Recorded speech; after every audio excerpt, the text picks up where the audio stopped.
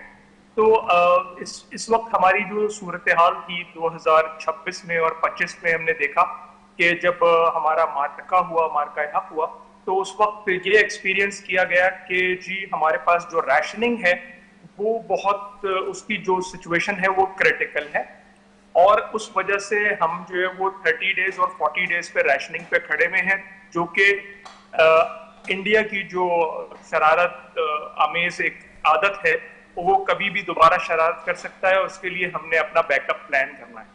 تو ہمارا دفاعی بجٹ ایکچولی کٹ ہونے کے بعد بھی جو ہم نے ایک مارکا جو ہے وہ لڑا اور اس میں ہماری فتح بھی ہوئی الحمدللہ, تو ہم نے آگے لیکن وقت کے لیے اس کو تیار رہنا تھا. تو آپ اس میں اب آپ کو نظر آ رہا ہے کہ 2600 سے 3000 ارب تک کا جو وہ دفاعی بجٹ جس میں ہم نے ایکچولی ریشننگ کرنی ہے سب چیزوں کی, اور اس میں صرف جو ہے وہ بیٹل فیلڈ کے لیے نہیں باقی چیزوں کے لیے بھی اس کے اندر ریشننگ ہے, وہ اس لیے یہ ضروری تھا.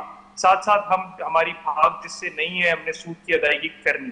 تو باقی جو چیزیں بچ گئی ہیں, اور جو ٹیکسیشن کی آپ نے بات کہی ہے تو ابھی 17 ٹریلین کی جو بات ہو رہی ہے, دیکھیے آپ اس قوم کے اوپر کوئی بھی ٹارگٹ لگا دیں. خوش آئند بات یہ ہے کہ آج جو ہے وہ وزیر خزانہ صاحب نے ایک بڑی اچھا جملہ جو ہم سننے کو ترستے ہیں, انہوں نے کہا کہ جی سسٹینیبلٹی اور کنسسٹنسی, یہ انہوں نے 2 لفظ استعمال کیے. انہوں نے آج جو ہے وہ 10 سالہ جو ہے وہ پائیدار پالیسی دینے کی بات کری. آج انہوں نے ریئل اسٹیٹ سیکٹر کو جس پہ ہم دیکھتے آئے ہیں, حسن بخشی صاحب اب موجود بھی ہیں, وہی اس کے اوپر ڈسکشن بھی کریں گے, لیکن اس کے ساتھ جو اس کی آکسیلری جو انڈسٹری ساتھ ساتھ اس کے ساتھ 70 سے زیادہ انڈسٹریز چلتی ہیں, وہ اس معیشت کا پہیہ گھمانے میں جو ہے وہ آپ کو سود مند ہوتی ہیں. تو اسی لیے ہم ہمیشہ یہ کہتے ہیں کہ اکراس دا بورڈ اگر کام ہوگا, ایسا نہیں ہے آپ ایک کلسٹر کو لیں اور ایک کلسٹر کے لیے چیزیں ڈھونڈیں, آپ اکراس دا بورڈ کام کریں. آپ ٹیکس لگا رہے ہیں ٹیکس لگا لیجئے, کوئی حرج نہیں ہے. آپ کو ایک لیوی کی صورت میں تو ونڈو آف اپرچونٹی آپ کو سب سے بڑی جو گورنمنٹ کو فیڈرل گورنمنٹ کو جو اس وقت ملی ہے اس وار کی وجہ سے, کہ اس میں جو ان کا ریونیو کلیکشن ہوگا, آپ دیکھیے ابھی جنگ تو روزانہ کوئی نہ کوئی جو ہے وہ چیز ہو رہی ہے, اور یہ ٹائم لیگ ہے ایک جس میں یہ جنگ ختم ہوگی اور یہ آئل پرائسز واپس آئیں گے. آپ نے تو لیوی لگا دی اور قوم سے آپ نے پیسے بٹورنے شروع کر دیے, اور یہ سیدھا آپ کو مہنگائی جو آپ نے ٹارگٹ رکھا ہے وہ مہنگائی اللہ کرے آپ جو مہنگائی کا ٹارگٹ آپ نے رکھا ہے 6.5% کا, اس پہ آپ جو ہے وہ 6.5% پہ رکھیں. نمبر 1, جی ڈی پی کا آپ نے جو ٹارگٹ رکھا ہے وہ یہ دیکھیں, میں تو ان کو جو ہے نا وہ آشاریوں کا گورکھ دھندا کہتا ہوں. میں تو کہتا ہوں سیدھا آپ سب سے پہلے یہ بتائیے کہ عام عوام کو کیا ریلیف دینے جا رہے ہیں, اس کی بنیادی سہولت میں آپ کراچی والے کو کیا سہولت دینے جا رہے ہیں, اس کی پانی بجلی گیس انفراسٹرکچر میں. بجٹ میں وہ آپ کی جو ہے وہ تقریر بھی سنے گا لیکن اس کی سر سے کچھ سمجھ میں نہیں آئے گا, اس کی سب چیز اس کے سر پہ سے گزر جائے گی.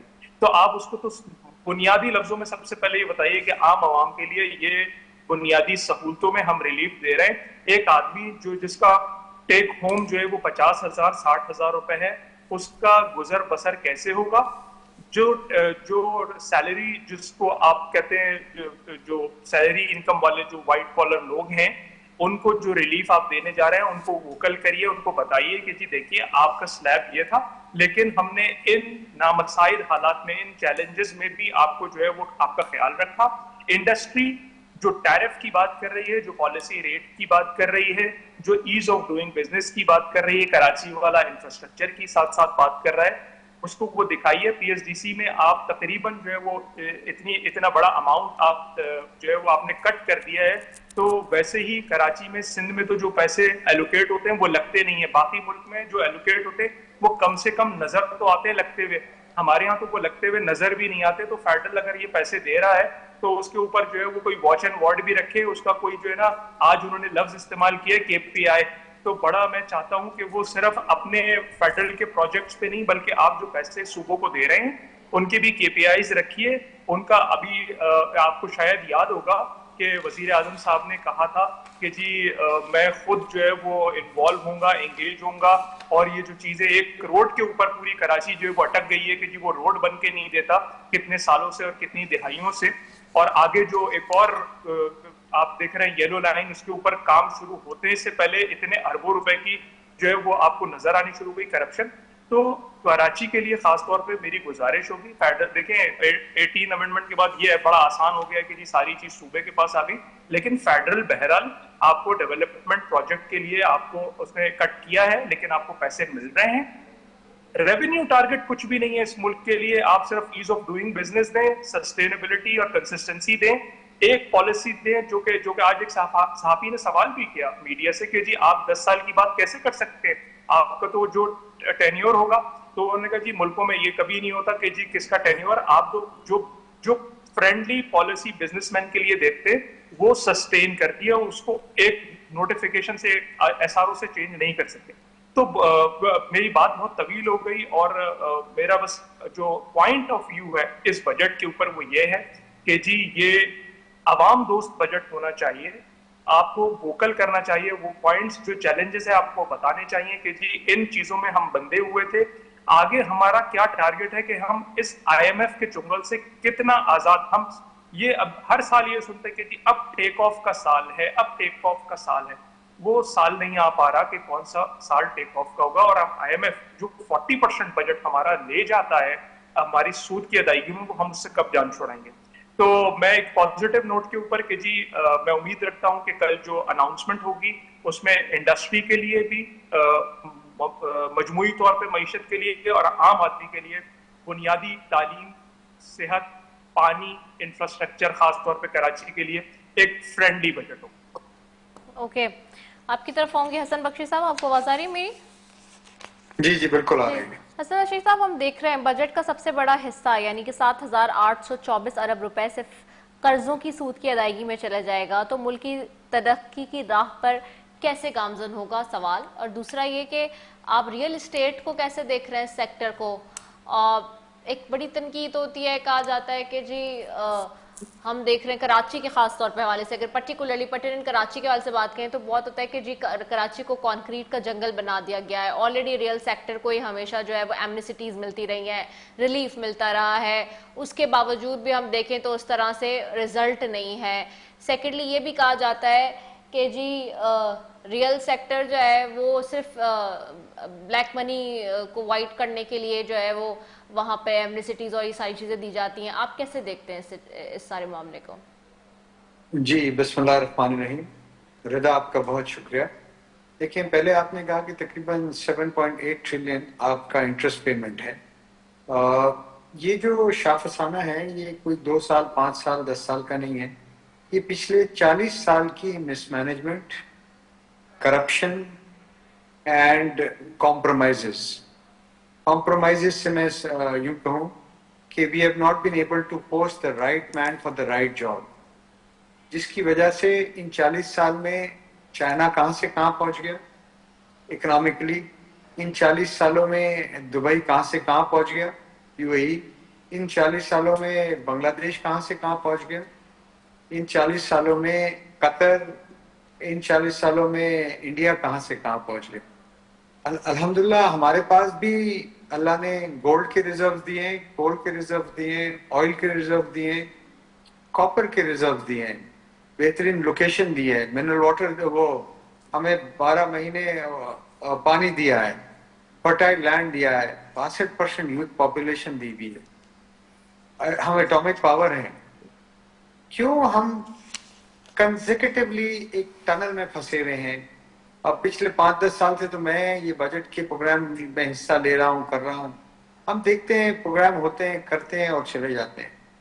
میرے خیال میں اب وقت آ گیا ہے کہ ہم آؤٹ آف باکس سولوشن ڈھونڈیں. آؤٹ آف باکس سولوشن یہ ہے کہ پہلے ہمیں یہ ایز این قوم طے کر لینا ہوگا ہمارے لیڈرشپ نے کہ ہم نے اب مزید IMF پروگرام میں نہیں رہنا ہے. کیونکہ دیکھیں IMF اسٹیبلٹی چاہتا ہے, ہمیں چاہیے گروتھ. اگر ہم 6% گروتھ کریں گے تو اتنی بڑی جو یوتھ پاپولیشن ہے، ہر سال 50-60 لاکھ نوجوان لڑکا لڑکی آتا ہے مارکیٹ میں جابس کے لیے یا اکنامک اپارچونیٹیز کے لیے، ہم ان کے لیے نہیں کریٹ کر پا رہے. ہمیں یہ بھی دیکھنا پڑے گا کہ ہمارے تمام ادارے جس میں افواج پاکستان ہے، جس میں ہماری فیڈرل گورنمنٹ ہے، جس میں پروونشل گورنمنٹ ہے، جس میں جوڈیشری ہے، جس میں بیوروکریسی ہے، جس میں بزنس مین ہے اور جس میں میڈیا بھی ہے، ہم آج تک میں یہ فیل کر رہا ہوں کہ ہم الگ الگ سمت میں زور لگا رہے ہیں اور اپنے اپنے حصے کی روزی یا سکسیس تلاش کر رہے ہیں. میرے خیال میں آج ہم نے یہ طے کر لینا چاہیے کہ ہم سب کا سکسیس پاکستان کے سکسیس میں ہے اور ہم سب جو زور لگائیں گے وہ پاکستان کے لیے زور لگائیں گے، اور جو اس اکنامک ریکوری میں، اکنامک پراسپیرٹی میں بیچ میں وہ رکاوٹ کریٹ کرے گا، اس کا ہم ایک ایگزامپل کریٹ کریں گے آنے والے وقتوں کے لیے. چاہے اس کا تعلق بیوروکریسی سے ہو، چاہے اس کا تعلق حکومت سے ہو، چاہے بزنس کمیونٹی سے ہو، چاہے اور کوئی ادارے سے ہو. جب تک یہ ہم منحاص القوم طے نہیں کریں گے کہ اب ہم نے یہ جنگ، جیسے ہم نے پچھلے مئی میں بنیان المسود کی جنگ لڑی تھی کہ افواج پاکستان لڑ رہی تھی اور پوری قوم اس کے ساتھ تھی، اس کے ساتھ ہی لوگوں کے دل دھڑک رہے تھے. اللہ نے 4 دنوں میں نصرت دی، کامیابی دی اور پاکستان کی عزت ہوئی. ہم شکر گزار ہیں اللہ تعالیٰ کے بھی اور افواج پاکستان کی. ہاویور وہ جنگ چلی 4 دن. یہ جو اکنامک جنگ ہے یہ چلتی ہے 24 گھنٹے، 30 دن اور پھر 365 دن. اس میں ہم بہت پیچھے رہ گئے. میں سمجھتا ہوں کہ فیلڈ مارشل صاحب نے اب اس پہ بھی اپنا فٹ ڈاؤن کرنا پڑے گا. یہ مس مینجمنٹ پاکستان میں اب مزید چل نہیں سکتی ہے. پاکستان میں پاورٹی کی لیول 33% سے زیادہ ہو گئے ہیں. لوگ غربت کی سطح پہ پہنچتے جا رہے ہیں. کراچی میں، پاکستان میں صرف 1.5-2% آسودہ لوگ ہیں جو ویکیشن بھی یورپ میں منا رہے ہیں، جن کے بچے بھی باہر پڑھ رہے ہیں، جن کی گاڑیاں بھی 4,000-5,000 سی سی کی ہیں، جو 2,000 گز کے بنگلوں میں رہ رہے ہیں. یہ وہ لوگ ہیں جو میرے خیال میں ہارڈلی 1% ہے یا 1.5-2% ہوں گے. 98% لوگ تکلیف میں ہیں. وقت آ گیا کہ ہم ان کی تکلیف کا کیا محسوس کریں اور اس کے لیے ازالہ کریں. میں سمجھتا ہوں اس کے لیے ہماری جو انڈسٹری ہے، کنسٹرکشن انڈسٹری، کوئی کہتا ہے اس میں بلیک کے پیسے جاتے ہیں، کوئی کہتا ہے گرے کے پیسے جاتے ہیں، کوئی کہتا ہے وائٹ کے پیسے جاتے ہیں. جو یہ کہتا ہے نا، تو میں اس کو کہتا ہوں میرے سے آ کے پیسے لے لے، انڈسٹری میں پیسے لگا کے خود بھی کمائے اور مجھے بھی کما کے دے. دیکھیں اس ملک میں 14 ملین مکانوں کی شارٹیج ہے. یہ انڈسٹری 72 انڈسٹریز کو چلاتی ہے. یہ انڈسٹری میں کام کرنے والا میں بھی پاکستانی ہوں، مزدور بھی پاکستانی ہے اور انجینئر بھی پاکستانی ہے.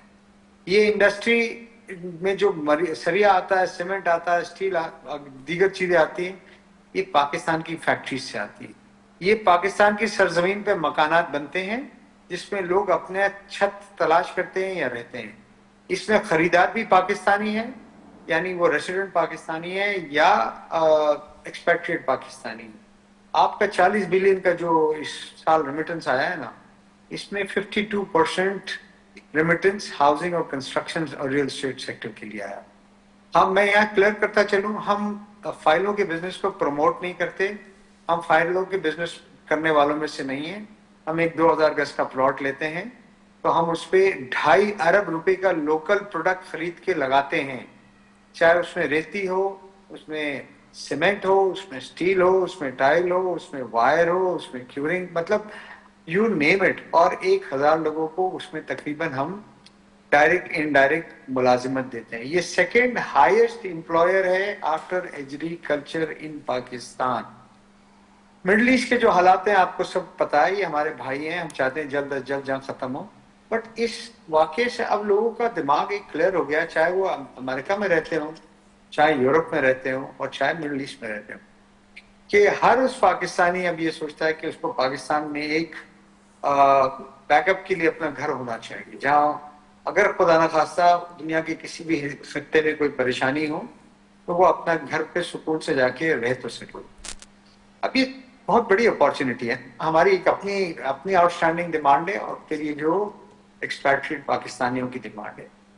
کیوں کوئی راکٹ سائنس ہے کہ ہم اپنا لینڈ ریکارڈ ڈیجیٹل کر دیں؟ کیوں نہیں ہو رہا یہ پچھلے 25-30 سال سے؟ کیا یہ راکٹ سائنس ہے کہ ہم جو اپنا اپروول پروسیسز ہیں، ریگولیٹری اتھارٹیز ہیں، گورنمنٹ ڈپارٹمنٹس ہیں، اس کو ڈیجیٹلائز کر دیں؟ کیوں نہیں ہو رہا ہے؟ کیونکہ اس میڈنس میں few people are making money in Pakistan and with the result 98% people are suffering. بچوں کو امید نہیں ہے کہ میرٹ پہ ان کو جاب ملے گی اور وہ اپنے فیوچر میں گرو اور گلو کر سکیں گے.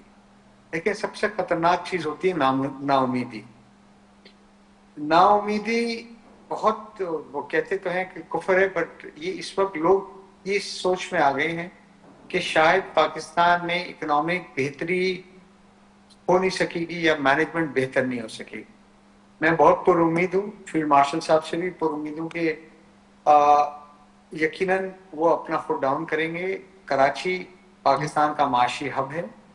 اس معاشی ہب اس اکنامک انجن کو چلانے میں اپنا رول پلے کریں گے، اور اگر اس میں کوئی رکاوٹ آتی ہے سو اس کا ایک مثال قائم کریں گے تاکہ پورے پاکستان میں ایک مثال قائم کریں. اور میں کہتا ہوں اگر وہ رکاوٹ میں بھی ہوں فار انسٹنس، سو میرا بھی آپ ایگزامپل کریٹ کریں تاکہ ہر کوئی آنے والے وقت میں یہ کہے کہ دیکھیں حسن نے پاکستان کی معاشی ترقی کو سبوٹاج کرنے کی کوشش کی، افواج پاکستان نے اس کی مثال کریٹ کی. تو ہم میں سے بھی جو لوگ میر جعفر ہیں، مجھے ایسا لگتا ہے کہ کچھ ہمارے بھی بڑے بیوروکریٹس، پولیٹیشنس اور بزنس مین، کچھ لوگ، میں سب کی بات نہیں کر رہا ہوں، بیشتر لوگ اچھے ہیں، وہ یہ امید کرتے ہیں کہ ان کو ریٹائرمنٹ کے بعد ورلڈ بینک میں کوئی جاب مل جائے گی. رائٹ. میں ابراہیم آپ کی طرف آؤں گی. ان سے مخالف ابراہیم خالد صاحب میں آپ کی طرف آؤں گے. ابراہیم، وی آر واچنگ کہ جی متوسط اور غریب طبقے کو سیلز ٹیکس اور ود ہولڈنگ ٹیکس کے دائرہ کار میں مزید گھسیٹنے کا فیصلہ کیا گیا ہے. کیا اور یہ فیصلہ کیا ہے اور کس قسم کے یہ معاشی قتل عام کا پیش خیمہ ہو سکتا ہے یہ معاملہ بھی، کیونکہ ایک عام آدمی آلریڈی بہت پس چکا ہے ٹیکسز کی بھرمار سے. بسم اللہ الرحمن الرحیم. ویدا، سب سے پہلے تو میں حسن بخشی صاحب کی بات کو سیکنڈ کروں گا کہ جو انہوں نے بات کی نا امیدی کی، تو سب سے پہلی چیز تو ہمیں یہ یاد رکھنی چاہیے کہ آج سے کچھ عرصے پہلے کی بات ہے جب نیوز چل رہی تھی کہ پاکستان ڈیفالٹ کر رہا ہے اور پتہ نہیں کیا حال ہوگا پاکستان کا، اور آج الحمدللہ ہم جہاں بیٹھے ہیں تو ہم ایک سرٹن ریزروز کے ساتھ بیٹھے ہیں، ایک سرٹن اکنامک سچویشن میں بیٹھے ہیں. تو ہمیں سب سے پہلے تو پاکستانیوں کو بہت پر امید ہونا چاہیے کہ ہم ایک بڑے ٹف ٹائم سے گزر چکے ہیں الحمدللہ، اور ہم اس ٹف ٹائم سے گزر کے ایک بڑی اچھی سچویشن میں آ چکے ہیں. آج سے 2 سال پہلے ہم جہاں تھے اور آج ہم جہاں ہیں. ساتھ ساتھ بڑی اگر میں مارکہ حق کی بات نہ کروں تو ناجائز ہوگا کہ آج ہم سر اٹھا کے اس دنیا میں چلتے ہیں، کہیں ہم اپنا پاکستانی پاسپورٹ لے کے جاتے ہیں تو ہمیں شرم نہیں ہوتی، ہم سب سے آگے لائن میں اپنا پاسپورٹ ہاتھ میں رکھ کے کھڑے ہوتے ہیں. تو یہ ساری وہ چیزیں ہیں جو کہ ایک امیج بلڈنگ ہوتی ہے. ہم بات کرتے ہیں فارن انویسٹمنٹ کی، ہم بات کرتے ہیں لوکل انویسٹمنٹ کی. پیسہ لوکل انویسٹر بھی تب لگائے گا، فارن انویسٹر بھی تب لگائے گا، اور ریمیٹنس بھی تب آئے گی جب کانفیڈنس ہوگا. تو الحمدللہ اللہ کا شکر ہے آج پاکستانیوں کو ہماری اپنی اکانومی پہ بہت زیادہ کانفیڈنس ہے. ہیونگ سیڈ دیٹ، میں سمجھتا ہوں کہ جو فیکچولز ہیں، جو گراؤنڈ ریالٹیز ہیں، ان کو ڈینائی نہیں کیا جا سکتا.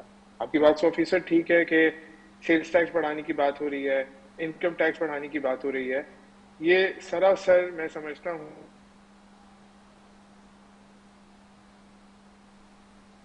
مشکل کا. آپ کی آواز کی جا رہی ہے وہ اس